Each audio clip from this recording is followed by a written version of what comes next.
emmené les petits personnages en plastique. Alors réfléchis. Ils sont adorables. Et c'est drôle parce qu'ils vous ressemblent un peu, en plus, on dirait. Bah, complètement, c'est tout à fait nous. En tout cas, moi, c'est parfaitement ressemblant. Une personne malin et une personne en surpoids. Voilà, C'est exactement. vrai que ça match directement. Bon, juste une première question pour lancer le bal. Ça s'est passé comment, ces séances de doublage? Bah, très bien, pour le coup on s'est pas du tout vu parce que chacun double de son côté, mais c'était super agréable et très intéressant. Ça demande beaucoup d'énergie, beaucoup de technique, et je sais pas, toi t'en as pensé quoi? Moi je le disais hier, mais j'ai beaucoup transpiré, ce qui n'est pas désagréable, parce que c'est vrai qu'on est quand même tout seul en studio, dans une espèce de micro-cahute. Et moi j'étais beaucoup en fait comme le personnage de Marie, en fait il y a ce truc d'énergie qu'il fallait absolument amener, et ça demande un investissement, je crois, même quasi au-dessus de ce qu'on peut faire sur des films plus classiques, enfin, en tout cas en live action. Il y a un truc là où il faut vraiment surinvestir, quoi. Et moi je trouvais ça je trouvais ça plus compliqué que ce que j'imaginais. Et vous vous inspirez beaucoup des voix originales ou pas du tout?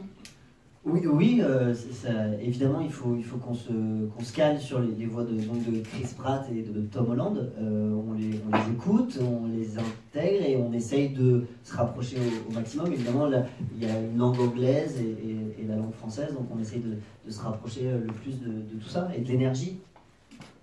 C'est clair. Alors vous avez vos questions? Oui, voilà, juste ici. Bonjour, merci d'être venu. J'ai beaucoup aimé le film. Je suis très admirative des doublages de Disney en général, mais le vôtre était très très bon. Ah, super. Vraiment pour les deux. J'ai une question pour Pio Marmaille parce que je connais beaucoup moins Thomas Oliveres pour sa carrière et tout. J'ai vu beaucoup de vos films et souvent vous faites des personnages qui sont un peu en retrait, qui sont un peu dans la discrétion, dans la retenue. C'est pas vraiment qui choisit, malheureusement. Non, je plaisante, allez-y. Oui, et bah du coup, est-ce que ça vous a libéré de faire Barlet ou ça vous a permis d'explorer quelque chose de nouveau? Moi, je suis toujours curieux en fait de découvrir le plus de sensations en fait. Pour moi, faire un doublage comme ça, c'est au-delà même de faire un film. C'est vraiment une nouvelle méthode de travail et d'investissement par rapport à un film en live. Et c'est vrai que ouais, j'avais un truc de libération effectivement, d'excès enfin un truc d'excès que je m'autorise peut-être moins dans les films. Que là, là, il y a la possibilité vraiment d'explorer des trucs d'hystérie, de cris, de dingue, de jeux, de machin, d'exploration. Enfin, il y avait un truc assez que j'avais fait. Alors, est-ce qu'il faut que je fasse que des personnages comme Barlet? Je ne sais pas à l'avenir, mais si je peux faire un peu un mix des deux, qu'est-ce que vous en pensez, vous, non? Vous pouvez, en tout cas. Ça vous angoisse, ma question. Et vous alors, Thomas, vous en pensez quoi de cette histoire? Ah non, moi la question est pour toi. Mais est-ce que vous avez beaucoup d'informations avant de signer, avant de dire oui? Est-ce que vous connaissez le scénario? Est-ce que... Non, du tout. Même pendant le doublage, on double au fur et à mesure. On ne sait pas du tout l'histoire, mais on m'a vraiment dit tu verras, tu vas voir ce qui va se passer. On ne veut pas te dire, on ne veut pas te spoiler, on veut que tu découvres sur le moment. Et forcément, je me suis fait choper sur des scènes. J'ai 2 grands frères, donc ce film m'a profondément touché aussi. Et voilà, j'ai été bouleversé par plein de choses et j'ai adoré ce film. Et je suis très fier d'avoir eu la chance de pouvoir travailler avec Pio et avec Disney et Pixar. Et on les en remercie encore aujourd'hui. Et puis, pareil pour vous, vous ne connaissez pas grand-chose en fait avant de signer ou En fait, il y avait déjà la bande-annonce américaine. Donc quand j'ai vu le petit personnage bleu en camionnette avec une petite veste en cuir, je me suis dit en franchise, je me suis dit ça peut qu'être moi. Instantanément, je me suis dit lui, ça va être lui que je vais jouer. Et moi j'étais excité, enfin je sais pas, c'est comme n'importe qui la vie normale. On t'appelle, on dit putain, est-ce que tu veux faire un Pixar? Enfin j'étais hystérique, évidemment avec le flegme que j'essaie toujours de garder. Moi j'étais hystérique, enfin c'est normal, c'est des films qui m'ont quand même marqué. Enfin à chaque fois les propositions elles sont quand même singulières, c'est quand même des objets, des œuvres qui sont vraiment assez dingues, quoi. Enfin, en tout cas assez riches. Et moi ça me rend curieux, ça me rend très curieux. Vous avez d'autres questions? Voilà, qui a le microphone? Oui, j'ai 2 questions pour les deux. Est-ce que c'est pour vous un autre travail que celui du comédien habituel? Et du coup, on se prépare différemment. Et est-ce que vous aviez la bande passante, vous savez, avec le... Ouais. Est-ce que ça vous a aidé? Alors, est-ce que vous savez ce que c'est la bande passante, les autres personnes? En fait, c'est une bande rythmo, c'est-à-dire qu'en fait, il y a l'image et en fait, il y a un point laser qui annonce quand on va parler et le texte est écrit à la main et défilé. En fait, il faut le dire en direct. Ça, c'est une bande passante. Parenthèse refermée. Très bonne Merci question. pour J'ai ça. tout- Parenthèse technique. Alors, ça se rapproche finalement, il n'y a pas de différence avec le travail d'acteur, c'est exactement la même chose. Ça demande énormément d'énergie, énormément de technique. Je pense pas que c'était si technique que ça. On a eu la chance de travailler avec Hervé Ray, qu'on embrasse et qui nous a fait très très très bien travailler. La bande passante, oui, forcément, on est obligé de l'avoir puisqu'on ne connaît pas le texte, on découvre vraiment. On écoute une fois la version anglaise, en langue anglaise, avec Chris Pratt et Tom Holland, et tout de suite on attaque, et donc on n'a pas le texte à la main, on n'apprend pas le texte, on le fait vraiment sur le moment. Donc voilà, ça demande beaucoup d'énergie et de concentration. Et aucune scène. Ils n'ont pas de bande passante. Alors, Ah oui. parce qu'en fait, aux États-Unis aussi, le travail est fait un peu à l'inverse. C'est-à-dire que c'est déjà les acteurs qui jouent entre eux, qui créent les situations, qui jouent en fait comme un scénario conventionnel, classique, et ensuite il y a une animation qui vient se poser par-dessus. Et c'est vrai, quand on fait du doublage, c'est pas du tout le même exercice. C'est-à-dire qu'il y a déjà une version qui existe, une version en tout cas en langue anglaise, et nous on est obligé de rentrer à l'intérieur de cette espèce de carcan, quoi, enfin, qui n'est pas évident parce qu'on n'a pas forcément trop de choix, mais donc c'est beaucoup plus technique. J'ai pas de chose par rapport aux Américains, excusez-moi, mais il faut quand même préciser. Pas évident. Et derrière, c'est vrai que, et surtout même en termes de labial, en termes de langue, la sonorité de la langue française n'est absolument pas la même que la langue américaine, que la langue anglaise. Donc il faut trouver en même temps cette poésie, cette drôlerie, ce rythme, dans une petite cahute, ce que je précise toujours à l'intérieur de cette cahute. Et voilà, sans se jeter de fleurs, j'ai l'impression que pour le coup la VF plutôt pas mal. Je sais pas si vous avez vu. C'est un peu la chose à faire. Ça, là, la fleur a été jetée. Mais oui, je la jette quand même. Elle est Parce que j'ai envie d'avoir votre consentement, mais j'ai l'impression que ça marche plutôt bien. Vous en pensez quoi? Vous n'avez pas trop le choix. Voilà. Merci.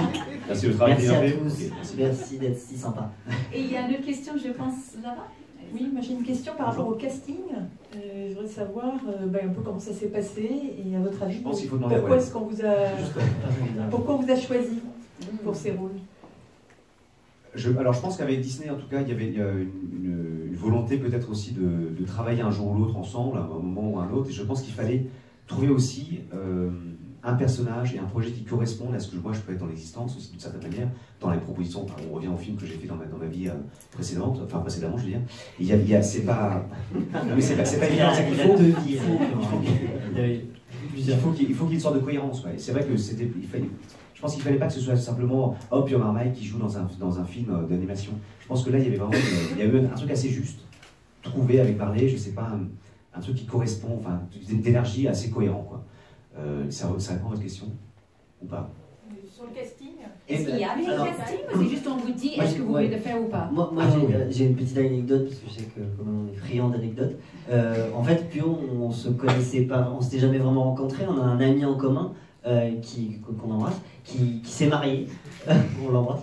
Il s'est marié et en fait, vous le connaissez pas, mais il est hyper sympa. Il s'appelle Romain Vaxeller, il travaille chez Gaumont, on l'embrasse.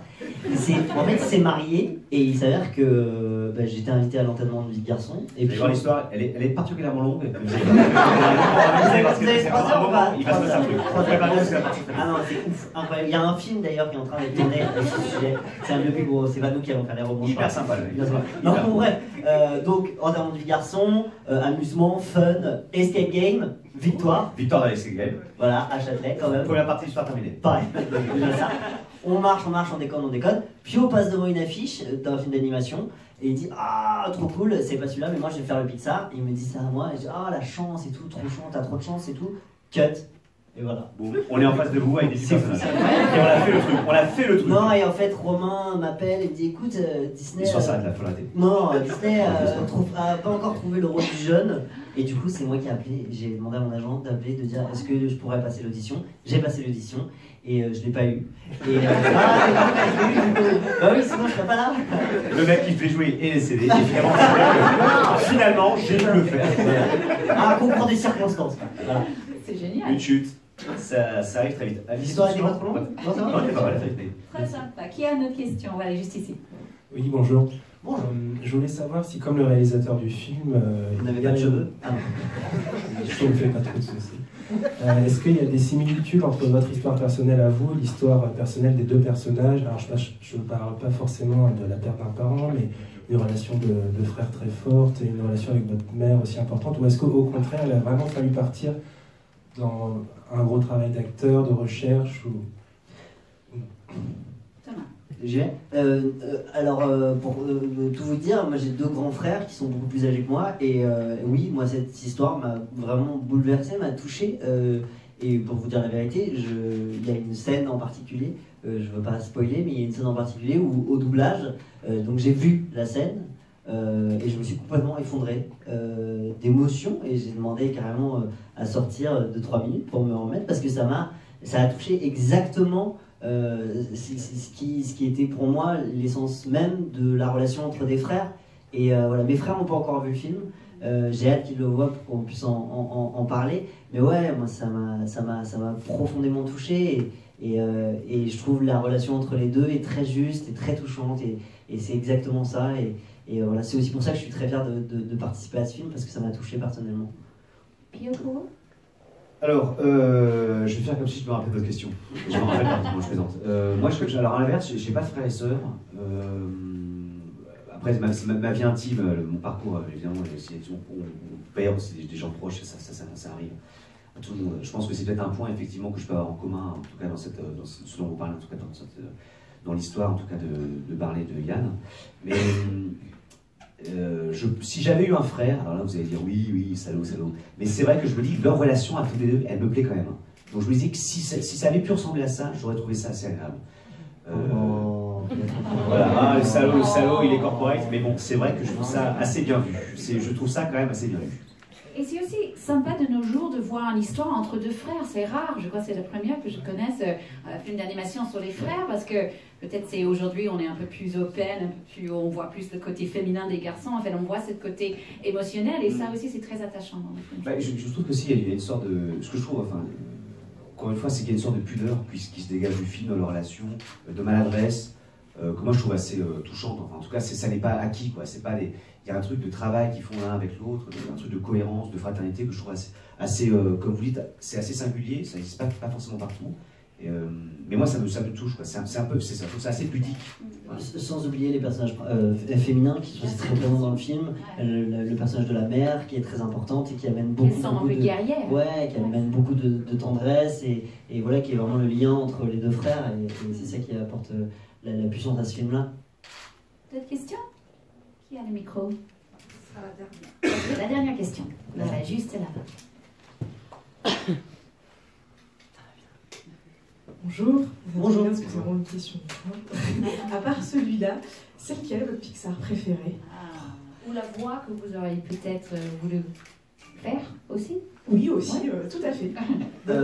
Alors, sans être évidemment tout le temps à dire Pixar c'est génial, mais si c'est vrai, c'est le cas, il n'y en aurait pas qu'un. Moi j'ai le souvenir de Là-haut, évidemment, de Wall-E, que j'avais adoré, Coco, évidemment, vice-versa. Enfin, il y en a. Franchement, je ne veux pas être corporate, mais Pixar, c'est quand même un des studios les plus importants et intéressants d'aujourd'hui. Donc, il faut en choisir un, c'est ça? Ouais. Un seul, c'est... Moi, je dirais peut-être Là-haut, alors un des ballons, tu vois, je pense que c'est un truc que j'aurais peut-être pu faire. Pas évident, forcément mon souffle, mais quand même un peu plus. J'aurais pu faire ça. Un travail, pour le coup, assez collectif. Et Thomas, s'il fallait choisir un personnage, alors dans S'il fallait choisir un personnage, peut-être Wall-E, parce qu'il n'a rien à dire. Merci beaucoup tous les deux. Merci à vous.